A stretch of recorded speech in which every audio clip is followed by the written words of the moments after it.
Well, hi there. Welcome back to the tomfoolery. Unless you're new here, then there is no tomfoolery. I swear, I was just Tom fooling around. I'm a serious creator. You should subscribe anyway, it's gonna be fun. Sorry, the mister texted. Got to message him back. Sup. We're so romantic. I told you I was going to try to get back to uploading as often as I could, and look at me! Here I am! I am posting pretty close, I think within 2 weeks of the last video, so this is the most consistent I've ever been in my life about anything, which I guess says a lot about me as a person. I am so weird. I thrive on routine, right? But I hate the idea of being chained to a schedule, and I love spontaneity, which in turn throws my entire body and psyche into disarray, so my life is a constant battle between me and me. It's fun. It's real fun. You should subscribe. If you are interested in true crime and sometimes inappropriate humor, then this is the channel for you. If not, then I'm sorry that your life is so sad. Dark humor serves a survival purpose, people. According to psychologicalscience.org, studies show that dark humor and humor in general creates psychological distance, which is definitively shown to help people cope with difficult situations. Laughter has so many proven physical and psychological benefits, not the least of which is a reduction in stress hormones like cortisol, so it's good for us. So get off my back! That was intense. I'm sorry. I'm stressed. No, I'm not. Everything's fine. I laugh my way through life. It's how I respond to trauma. It's fine. Okay, I'm sorry. I got lost in science. It happens to me all the time. I'll try to remember to link some articles in the description box about the benefits of dark humor, if I remember. And if I don't, then you will just have to love me as I am. Oh no, my necklace is backwards. That's fine. It's fine. That is just so, that is just me summed up. I get ready, I do my makeup, I do my hair, and I put on my jewelry, which I don't wear that often, really. And I sit down, I'm like, oh yeah, okay, I'm doing well, I'm okay. And yeah, my necklace is backwards. So that's just me, right? That's a pretty good allegory for me. Anywho, so making fun of genuine victims is a line that I will not cross, but we will mock perpetrators all day long. Sorry, not sorry. If that's your jam, you should subscribe and join the shenanigans. Give me a like to please the YouTube algorithm, I guess, and share if you think that what I say has any kind of value whatsoever. Help me grow. So we're going to jump right into today's case. It's actually a fairly short case, and it's really recent that just quote unquote wrapped up. So I guess you could say in October of 2021 with the death of the victim's husband, Tom Sharkey. So let's just jump right into the story of Alexis Sharkey. The morning of November 28th, 2020 was the Saturday after Thanksgiving, and John Richardson, a supervisor for the City of Houston Solid Waste, was just starting his day. A little after 8 a.m., he received a call from one of his employees that had him leaving his office and driving to 1000 Red Haw Lane in Houston, Texas.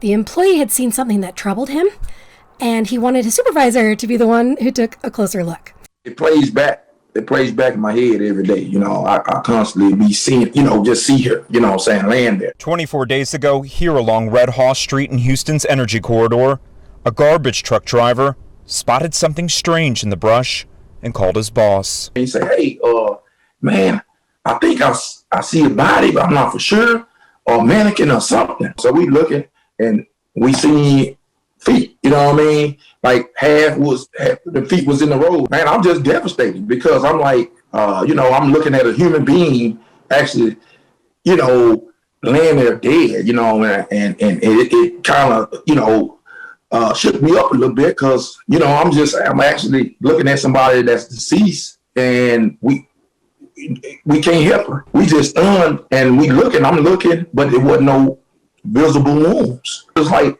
she just got out the tub. Her body was clean. It wasn't, nothing on her body. Her body was clean. It's just a mystery at this moment. And, I hope they find out who did it and bring justice so they, at least the family and her friends could be at ease, At least they found the person that did it.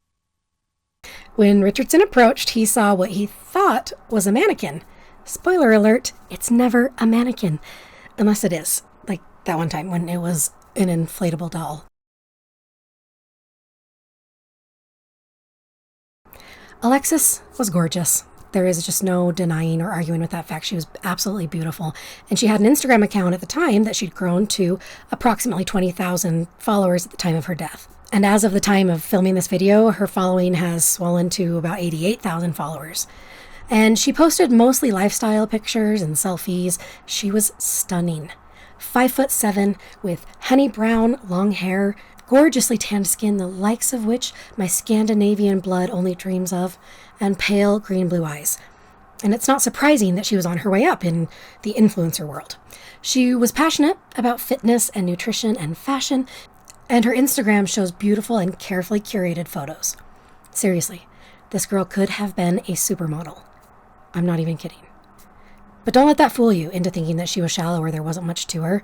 Alexis Sharkey was smart. After finishing high school, she attended the University of Pittsburgh at Bradford, where she graduated in the top 2% of all University of Pittsburgh students.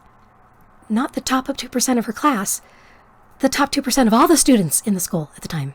She graduated in 2016, summa cum laude, with a major in biology and a double minor in nutrition and psychology.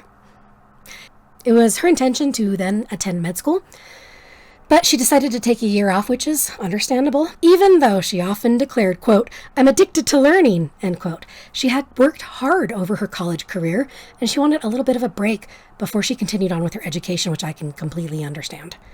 I am currently on year 3 of my educational break, yet I still tell people I am a full-time student. Again, fun facts about me. So, this girl was the whole package. She was wicked smart, she was absolutely gorgeous, and incredibly loving and compassionate, while also being fun and playful. Alexis, or Lexi, to her family, loved adventure, and even though she was exceptionally driven, she also loved to have fun.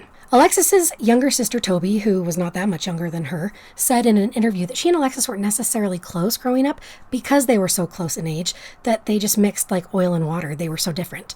Then, when they became adults, Alexis moved to Texas, Alexis in Texas, that did not escape me, to follow the sun, while Toby moved to New Hampshire because she liked the snow. That doesn't mean that they didn't love each other, though. So in 2018, Alexis moved to Odessa, Texas for her year off, and she got a job at a sports bar called Twin Peaks. Twin Peaks is like a woodsy version of Hooters, only instead of wearing tank tops. Sorry, my husband is messaging me from work, and he doesn't get the chance to do that very often, so it's neat. It's like a date. I'm counting it as a date. Anywho. So, Twin Peaks is like a woodsy version of Hooters, only instead of wearing tank tops and orange hot pants, they wear plaid front tie shirts, either denim or khaki short shorts, and tall boots. It's like Clueless meets The River Wild with way less Kevin Bacon.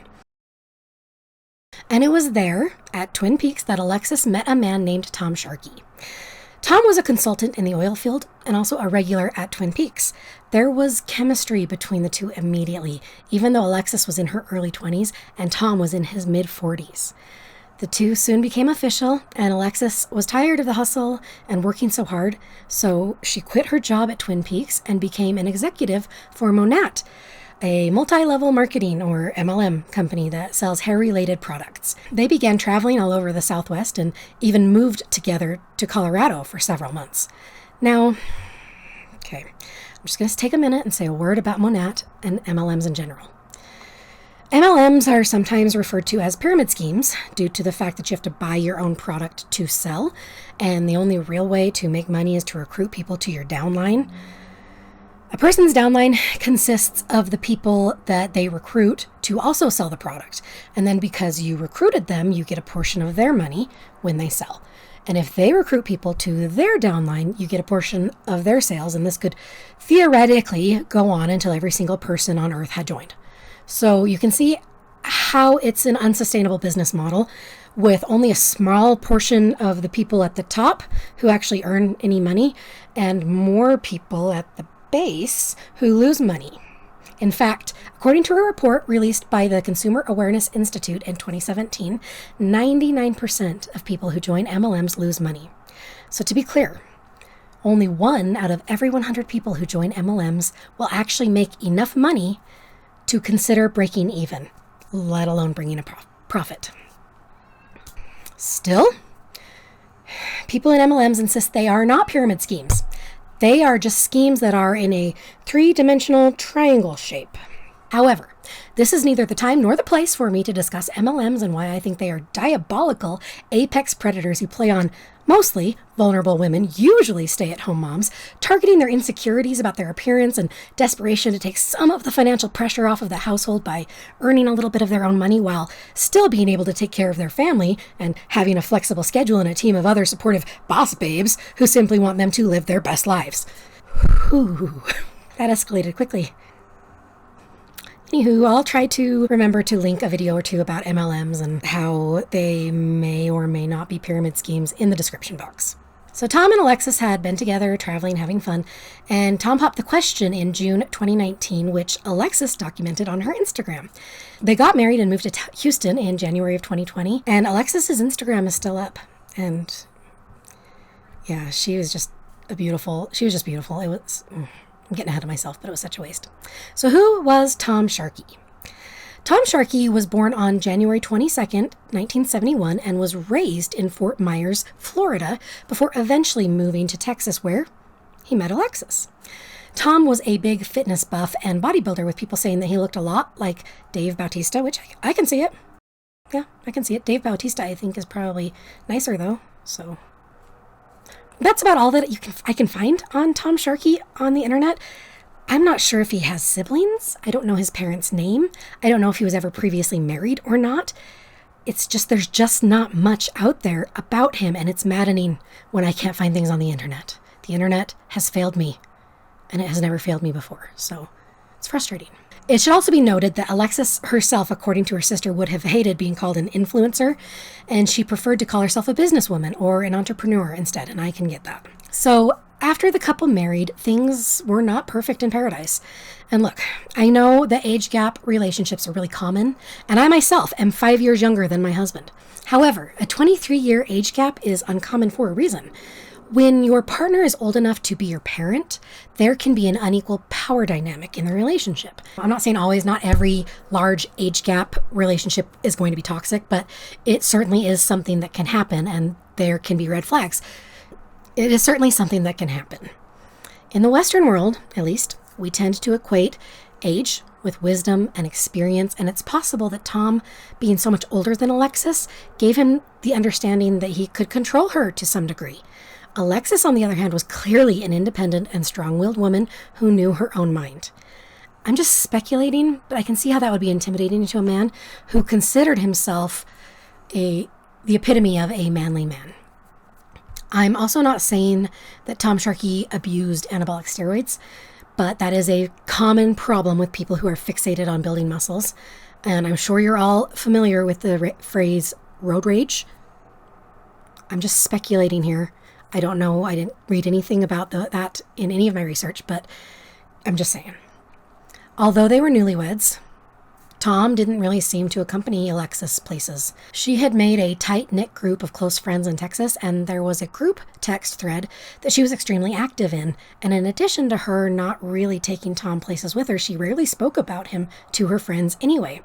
When they had moved to Texas, Alexis desperately wanted a close friend group, so she got on Bumble Friends, which I didn't know was a thing until I started looking into this case. So that's neat. And she met this group of girls, and they became very tight, close friends, messaging multiple times every day and spending a lot of time with each other. So in the beginning of November 2020, Alexis took a trip to Mexico for Monat and with her friends, and Tom didn't join in. Weird, right? It's not just me, right? That seems weird. I don't know. If I were going to go to another country, I would think I would take my spouse. I mean, I've never had to make that choice, but I'm pretty sure. I'm 87% sure that I would take my husband with me on a trip to Mexico, which, given how unsure life can be, those are pretty good odds. That's a pretty good percentage. And she also spoke to her mother on the phone, telling her that she wouldn't be flying home for Thanksgiving because of COVID, but she definitely would for Christmas. Alexis's mom, Stacy, had begun to notice that her oldest daughter didn't visit nearly as often as she used to. In fact, it had been almost a year since they had seen her in person. They were excited to see her at Christmas, but tragically, they would never see their daughter alive again. Now, a common tactic of a controlling partner abuse through control is to limit the time that the person they want to control spends with family or friends. Family and friends are a support system, right? And the abuser wants their victim to feel fully alone, so they have to lean on only the abuser. However, Alexis was in almost constant contact with her friends via text, and she saw them and traveled with them on a regular basis, so it may not have been isolating her from her friends or from people that supported her. It could have been that she was just busy, living in a different state from her family, and that she had the best of intentions to get to see them, but life gets away from us. After Alexis's death, her friends would come forward to tell the media that Alexis had told them that her marriage was failing and that she was petrified of Tom. In fact, the couple had split their bank accounts shortly before Alexis disappeared, and allegedly she already had the divorce papers drawn up. November 26th, 2020, Thanksgiving Day. Alexis spent the day at her friend Tanya's with Tanya's family and her girlfriends, and not with her husband, lending more credence to the idea of trouble in paradise, right? My husband and I have spent holidays apart, but it has always been because of a work schedule that we could not change. But we will celebrate either before or after, and if he's there, I don't just leave him home. Like, we go places together. That just struck me as weird. Let me know in the comments. Do you think that's weird? Like, do you go to holidays without your spouse and everything's okay?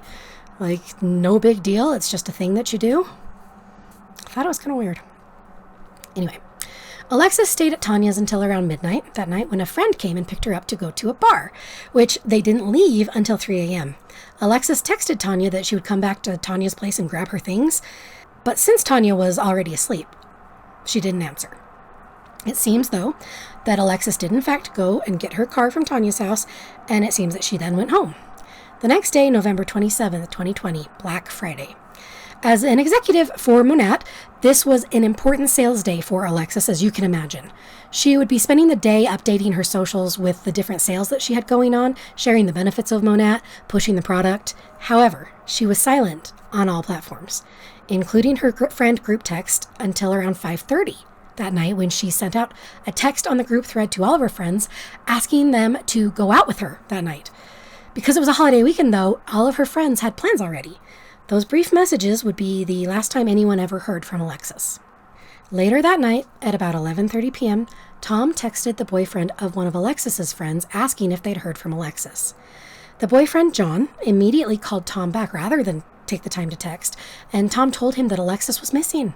He claimed they'd had a fight and she'd stormed out of the house barefoot and hadn't come back.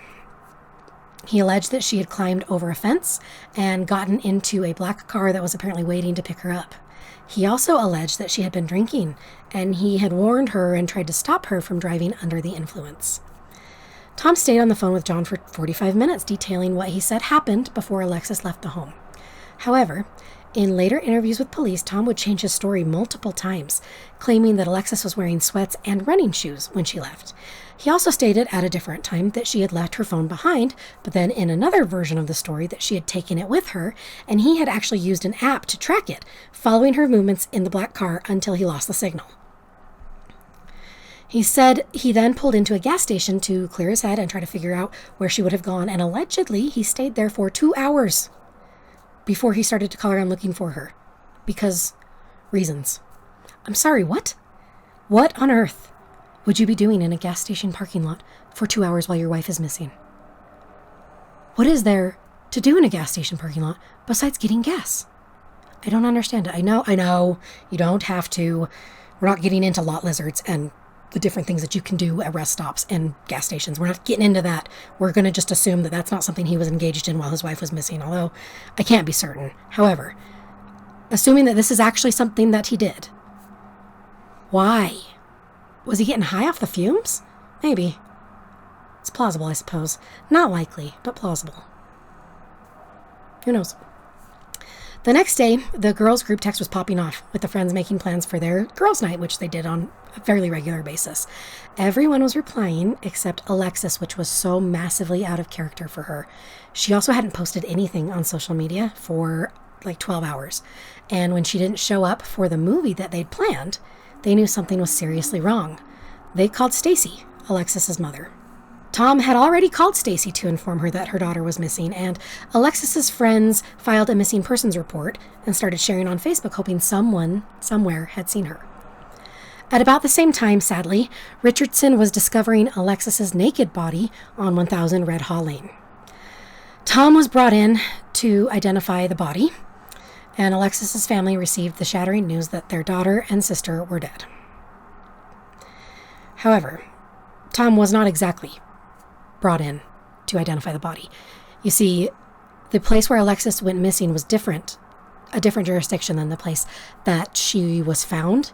So as far as the people who recovered her knew she was a Jane Doe, and the other jurisdiction didn't know that they had recovered a Jane Doe.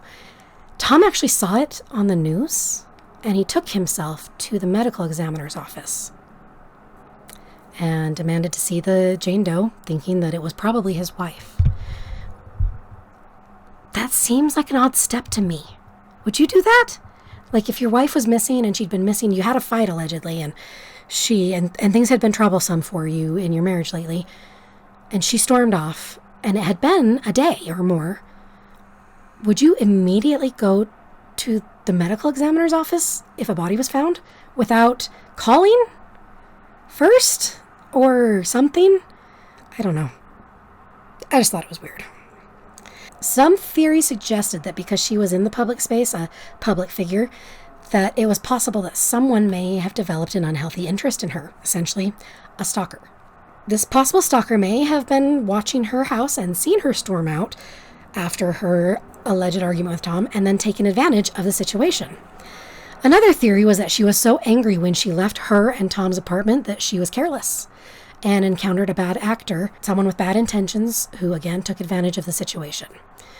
That probability, the last one at least, is actually pretty improbable, but it's possible. We know on many different serial killer stories that even though the serial killer wasn't looking for that particular person, the person had made a choice. There was a sliding doors moment, something to put them where they were, and the serial killer happened to be there at the same time to enact viciousness on them. So everyone says, well, do you know how unlikely, do you know the odds and, of her being there when a serial killer or murderer was there?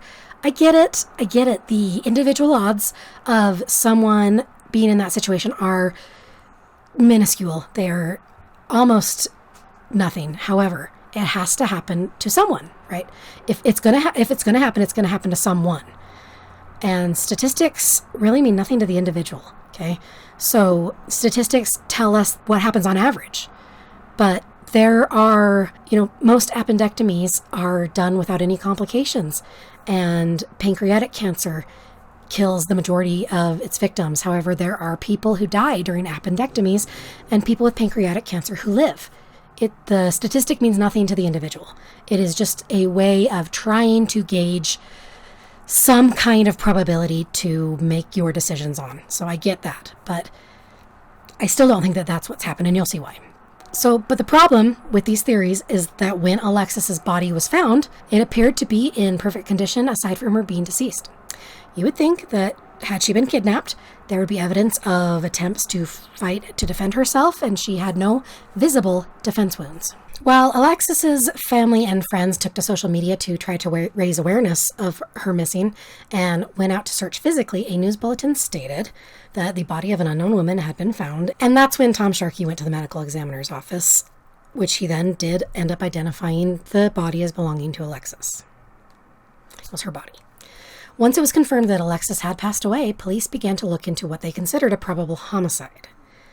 I don't think that most people who die accidentally or of natural causes end up naked on a road. It just doesn't happen that often, so it seems that there had to have been some sort of outside intervention. At first, Tom communicated frequently with Alexis's family, sharing in their grief. He seemed to be amenable to transporting her from Texas to her native Pennsylvania for burial, but though Tom was listed as next of kin for Alexis, he made no efforts to claim her body from the medical examiner, nor to plan any kind of funeral or service. Not only that, he actively tried to prevent the Romanos from claiming her as well. He just ghosted her family. So, for 2 weeks, Stacy and the rest of the Robineaus were essentially in limbo. They couldn't move forward on planning a funeral. In Western society especially, funerals almost begin the formal grieving process in the psyche. Without knowing that their daughter was interred peacefully in her final resting place, the Robineaus couldn't begin to process all of their anguish. They were stuck. The coroner's office finally ended up intervening by changing Alexis's next of kin from listed as Tom to her mother Stacy, which then allowed the body to be released to her so they could make arrangements. Alexis Lee Robineau Sharkey was laid to rest in December 2020 in her native Pennsylvania, just shy of her 1-year wedding anniversary. But though she was at rest, the investigation into her murder had only just begun. 2 weeks after her untimely death, Tom Sharkey left Texas. That's right. 2 weeks after his young bride was allegedly kidnapped and murdered, as the authorities attempted to meet him and collect DNA samples from him, he left Texas. He went to Florida, where he was from. As police continued to look into him, they learned that there had actually been a history of domestic violence between the couple from Tom to Alexis, and they also verified that Alexis had spoken to friends about divorcing him. In January of 2021, Alexis's autopsy results were released. She had died of strangulation. All eyes were on Tom, as it seemed he was the only one who possibly could have done it. He managed to evade the police throughout most of 2021. But in October of 2021, not that long ago, they issued an active arrest warrant for Thomas Sharkey for the murder of his wife, Alexis Sharkey, and they managed to track him down to where he was living in Georgia. As the U.S. Marshals closed in, they found 50-year-old Tom dead in a closet in his home, killed by a single self-inflicted gunshot to the head. And that seems to be the end of the story. At the time of recording, it has not been released whether they ever found a note or any kind of documentation of the murder from Tom, like they did with Brian Laundrie. Most people seem satisfied that he wouldn't have killed himself, though, if he weren't guilty. And I think I agree with that, although there's always the possibility of it being an uncommon manifestation of grief and shame. They didn't have a perfect marriage, and he would never get the chance to make it right. And people grieve in all kinds of different ways. You can't really judge the way someone is supposed to grieve. However, again, the police did have enough evidence to issue an arrest warrant. So I imagine that the likelihood of him having killed her is greater than not. After Tom's body was found, Alexis's family issued a statement.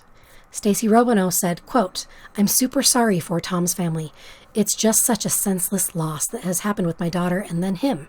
I'm just sorry for all of that. It's been a horrific year. We definitely would give our condolences to Tom's family because they are so innocent in all of this. I'm sure they're very sad, especially for his daughter, for how that went down. I just really thought that it would end with a trial and he would come in and make his case. He chose not to go that way. I will admit, we have felt that Tom was guilty of this from pretty much the beginning. Loss of life is never good. I do feel like in a way he did serve himself justice," end quote. And I agree with her. Although I hadn't put two and two together, he clearly had a daughter from that quote. He had a daughter that Stacy felt sorry for. So I don't know if it was from a previous marriage or just a previous relationship, but that is something that we can add to his dossier of very little that we know about the man. And that's that. I feel like the world lost someone who would have done almost nothing but good if she had been allowed to live. Alexis was intelligent, charismatic, driven. She was a bright spark to those who got to know her, and my heart and condolences go out to the people who loved her. I hope you enjoyed hearing me tell Alexis's story. If so, go ahead and subscribe, like this video, share if that's a thing that you want to do. Leave me any other case suggestions you'd like to see me cover in the comments down below. I'm going to continue to try to be somewhat consistent with my content. I'm going to do my best. But because of who I am as a person, I can't make that guarantee. I will be back with another video as soon as I can, though. Okay? So just remember, don't be a dick. It's just really not that hard. Bye. All right. Well, thanks for tuning in. Bye, guys.